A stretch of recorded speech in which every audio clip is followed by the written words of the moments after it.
field here, and today I'm joined by Vanea, a women's health physio, and she's here today to talk us through the changes in our posture during pregnancy and how we can have the very best posture to alleviate common symptoms which are caused by poor posture, such as low energy, feeling tight and sluggish, tight neck and shoulders, sore lower backs, all that fun stuff that happens to us during pregnancy. So Vanea, can you talk me through some of the changes that are happening in my body during pregnancy, please? Sure.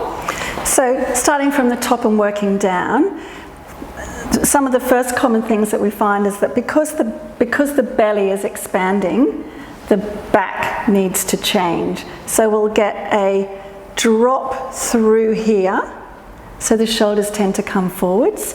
But as the baby grows, we get an increase in the rib cage lifting up, and that's to make space to breathe, but also for the baby to grow. So we can have this double whammy of dropped shoulders, but almost lifted rib cage.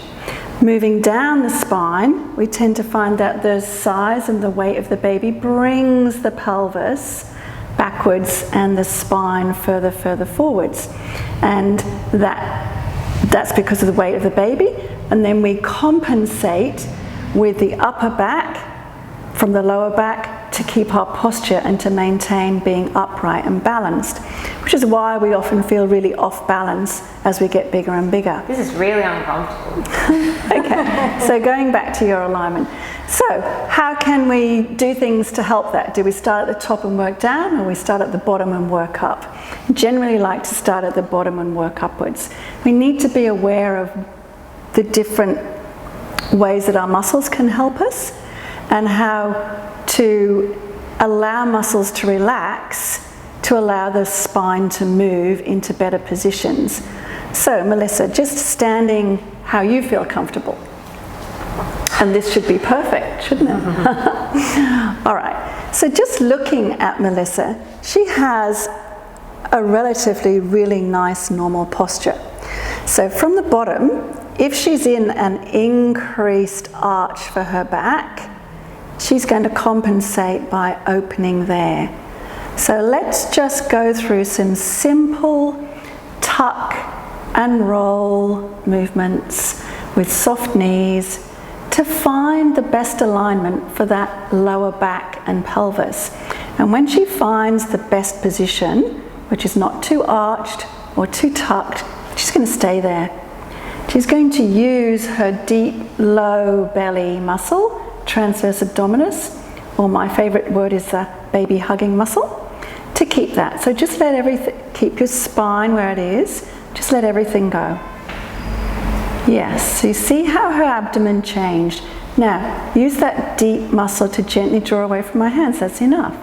So we're not really gripping through the belly, we're just getting that nice support, nice gentle support. So that will help to support the back, to keep the back and the pelvis in the alignment by having this baby hugging muscle on all the time. How does that feel?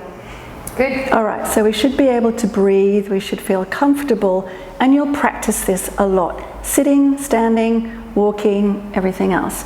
We need to feel that we've got the rib cage connected down to the belly, even though it might be growing bigger and bigger and bigger. When we come higher up, we're going to have a gentle shoulder blade squeeze, without over-emphasizing that squeezing back.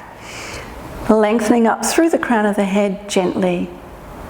And now just relax, let everything go. Okay. Thanks, Vanea, that was really helpful. So ladies, if you're experiencing some of those issues, it could be just down to your poor posture. So just by following these simple tips that Vanea has given us today, you can feel a lot more energetic and have a lot less aches and pains. So when you're going about your day, when you're standing in line for your herbal tea, or you're sitting at your desk, keep these postural tips in mind, and you will feel so much better. Thanks so much for joining us, Vanea. You're welcome. I hope to see you all again very soon.